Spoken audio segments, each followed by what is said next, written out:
आईने हिंदी के एक नए एपिसोड में आपका स्वागत है, जहां आपके लिए लेकर के आते हैं इंडियन डिफेंस की प्रमुख अपडेट्स को सबसे पहले। तो चैनल को सब्सक्राइब करना मत भूलिएगा। आज के अपनी अपडेट की शुरुआत करेंगे मिराज 2000 को लेकर के आई एक बड़ी अपडेट से। जैसा कि हम सब जानते हैं कि हाल ही में ग्रीस के द्वारा भारत को 18 की संख्या में जो मिराज 2000 एयरक्राफ्ट है, जो कि बेसिकली यूज्ड फाइटर जेट है, ये ऑफर किए गए हैं और भारत का जो इंटरेस्ट है ये भी काफी ज्यादा है। लेकिन ग्रीस के बाद एक नई अपडेट सामने आई है। रिपोर्ट्स में कहा जा रहा है कि हाल ही में इंडोनेशिया और कतर के बीच में जो 12 की संख्या में यूज्ड मिराज 2000 जेट हैं, इनको लेकर के बातचीत चल रही थी। लेकिन अब वो बातचीत खत्म हो चुकी है और प्रोग्राम को स्क्रैप किया जा चुका है। और क्योंकि जो इंडोनेशिया है उसका ये कहना है कि वो इसकी जो एज है, इसकी जो टेक्निकल स्पेसिफिकेशन है, उससे तो संतुष्ट है, लेकिन जो प्राइस सामने रखा गया है वो जस्टिफाई नहीं कर पा रहा है। और इसके लिए अब ये दावा किया जा रहा है कि प्राइस कोट किया गया था तकरीबन $790 मिलियन और ये इंडोनेशिया को सही नहीं लगा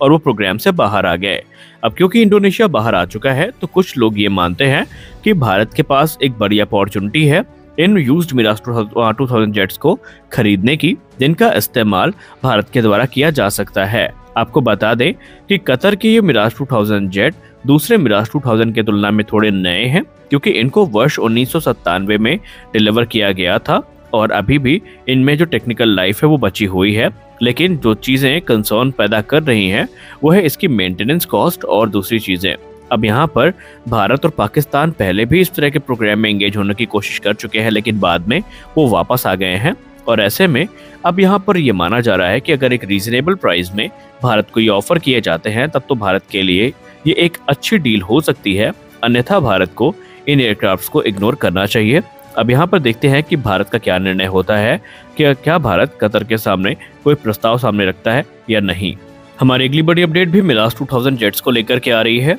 एक तरफ जहां भारतीय वायुसेना अपने मिराज 2000 जेट्स की फ्लीट को अपग्रेड करने का फैसला कर चुकी है और वर्ष 2011 में ऑलरेडी एक चरणबद्ध अपग्रेड की जो प्रक्रिया है इसकी शुरुआत भी करी गई है, जहां पर एवियोनिक्स और दूसरे जो अपग्रेड हैं इनकी जिम्मेदारी थेल्स को दिया गया है, जबकि जो वेपन सिस्टम है इनके लिए एक सेपरेट कॉन्ट्रैक्ट MBDA के साथ साइन किया गया था। अब यहाँ पर एक नई रिपोर्ट सामने निकल के आ रही है। रिपोर्ट्स में कहा जा रहा है कि भारत इस समय फ्रांस की जो डसाल्ट एविएशन है उसको एक प्रपोजल देगा, जहां पर भारत के द्वारा मिराज 2000 जेट्स में जो अस्त्र mark 1 beyond visual range missiles हैं इनके इंटीग्रेशन की बात की जाएगी। यानी भारत ये डिमांड करेगा कि जो भारत के मिराज 2000 एयरक्राफ्ट है, जिनको स्पेशली भारत के लिए मॉडिफाई किया गया है, इसमें अस्त्र मार्क 1 के इंटीग्रेशन के कार्य को आगे बढ़ाया जाए ताकि इनकी BVR कॉम्बैट कैपेबिलिटी काफी इनहेंस हो सके। आपको बताना चाहेंगे कि इसके पहले भारत के द्वारा जो मीका NG है इसको लेकर के बातचीत करी गई है।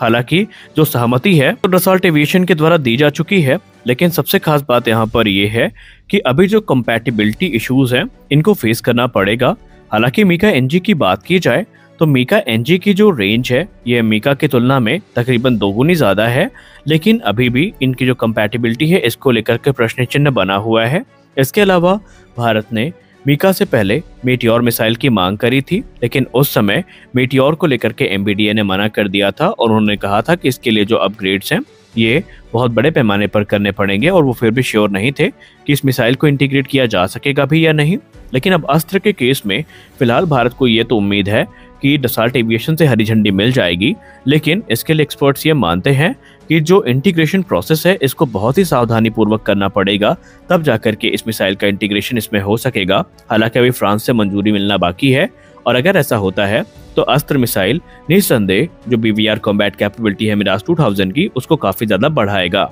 हमारी अगली बड़ी अपडेट M777 होविट्जर को लेकर के आ रही है। दोस्तों, M777 होविट्जर जो कि भारत ने अमेरिका से खरीदी है, अब भारतीय थल सेना इसको अपग्रेड करने के प्लान को इनिशिएट कर चुकी है। और आप सबको पता है कि 3 दिवसीय विजिट जो कि हमारे थल सेना प्रमुख की होने वाली है अमेरिका की, वो काफी महत्वपूर्ण होगी, क्योंकि इस दौरान भारतीय थल सेना प्रमुख general Manoj Pande sir America के साथ M777 अपग्रेड को लेकर के बातचीत करेंगे और उन अपॉर्चुनिटीज को एक्सप्लोर किया जाएगा जिसके अंतर्गत इस प्रोग्राम को आगे बढ़ाया जा सके। आपको बता दें कि इस समय भारतीय थल सेना के द्वारा 155 mm और 39 कैलिबर की जो टोट गन है इनका इस्तेमाल किया जा रहा है, जो कि बेसिकली M777 होविट्जर है। लेकिन अब यहाँ पर जो अपग्रेड है इसको लेकर के बातचीत चल रही है, जहाँ पर इनकी कैपेबिलिटीज को इनहेंस किया जाएगा और ये जो गन है इनको 155 mm और 52 कैलिबर का जो अपग्रेड है वो मिलेगा। और इसको लेकर के जो बातचीत काफी लंबे समय से चल रही है, लेकिन अब इसको अंतिम रूप देने का जो फैसला है वो किया जाएगा।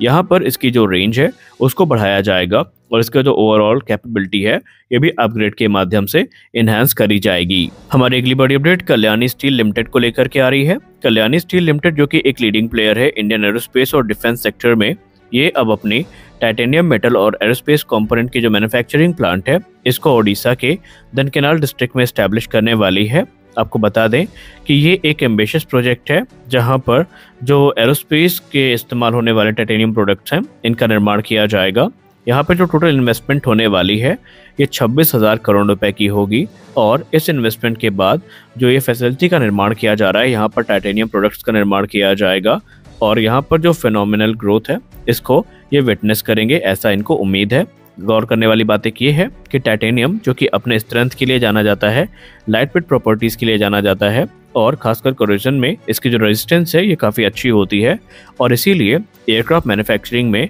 ये एक क्रूशियल मटेरियल के तौर पर देखा जाता है और अब इसका निर्माण वहाँ पे किया जाएगा, जिसके बाद जो एरोस्पेस सेक्टर है इसमें काफ़ी ज़्यादा जो मदद है वो मिलने वाली है। हमारी अगली बड़ी अपडेट AK-203 राइफल्स को लेकर के आ रही है। दोस्तों AK-203 राइफल को लेकर के ये माना जा रहा था कि ये जो राइफल्स हैं इनका निर्माण भारत में किया जाएगा और शीघ्र अतिशीघ्र ये राइफल भारतीय थल सेना को ज्वाइन करना शुरू करेंगी। लेकिन इसको लेकर के एक दुखी करने वाली खबर सामने आई है, या यूँ कह लें एक निराशाजनक खबर सामने आई है जो कि मेक इन इंडिया इनिशिएटिव के लिए एक बड़ा झटका भी साबित हो सकती है। दरअसल यहाँ पर फाइनेंशियल कंस्ट्रेंट और जो चैलेंजेस हैं इंडिजिनस कंटेंट को लेकर के उसकी वजह से इनकी मैन्युफैक्चरिंग प्रभावित हुई है और जो डेवलपमेंट कॉस्ट आई है इसकी ये भी काफ़ी ज़्यादा चिंताजनक है और इसका निसंदेह फर्क जो है भारतीय थल सेना के मॉडर्नाइजेशन एफर्ट में हमें देखने को मिलेगा। इस मामले के जानकार लोग ये कहते हैं कि जो हाई कॉस्ट है जो कि इसकी रॉयल्टी पेमेंट और टेक्नोलॉजी ट्रांसफर से एसोसिएटेड है उसने चिंता काफ़ी ज़्यादा बढ़ा दी है, क्योंकि माना जा रहा है कि ये जो इंडियन मेड या यूँ कह लें जो लोकल मैन्युफैक्चरिंग जिस राइफल की हम कर रहे हैं इसका जो प्राइस है ये कहीं ना कहीं हम जो इम्पोर्ट करते हैं राइफल उनकी तुलना में बराबर ही है। यानी हम लोग इस उम्मीद के साथ इनको भारत में बना रहे थे कि ये हमारे लिए एक कॉस्ट इफेक्टिव ऑप्शन हो सकता है, लेकिन फिलहाल तो ऐसा होता नजर नहीं आ रहा है और यही सारी चीजें कहीं ना कहीं चिंताओं को बढ़ा रही हैं। दूसरी बड़ी समस्या ये है कि इस प्रोग्राम की शुरुआत इस उम्मीद के साथ की गई थी कि इसमें जो इंडिजिनस कंटेंट है ये 100% इस्तेमाल किए जाएंगे, या यूँ कह लें जो प्रोडक्ट का लोकलाइजेशन है उसको 100% एम में ध्यान में रख करके किया गया था। लेकिन इस समय वो चीज़ भी सुगमता से नहीं हो रही है और जो रिक्वायर्ड इंडिजिनस कंटेंट परसेंटेज है वो भी पूरी तरीके से फलीभूत नहीं हो पा रहा है, जिसकी वजह से इस प्रोजेक्ट की जो कॉम्प्लिकेशंस हैं ये काफ़ी ज़्यादा बढ़ गई हैं और यहाँ पर जो प्रोजेक्ट है ये काफ़ी धीमी रफ्तार से आगे बढ़ रहा है। हालांकि AK-203 प्रोजेक्ट की बात करें तो इसे वर्ष 2021 में अनाउंस किया गया था जब Russian president Vladimir Putin Bharat के दौरे पर थे। ये एक भारत और रशिया का ज्वाइंट वेंचर है जहां पर इन राइफल्स के निर्माण की बात की गई थी। तकरीबन 8 लाख के आसपास जो राइफल्स हैं इनका निर्माण किया जाना है और इसमें 6,50,000 राइफल्स का जो लाइसेंस प्रोडक्शन है ये भारत में ही किया जाना है। तो आज के इस वीडियो में बस इतना ही, मिलते हैं अगले वीडियो में कुछ और अपडेट्स के साथ। तब तक के लिए जय हिंद।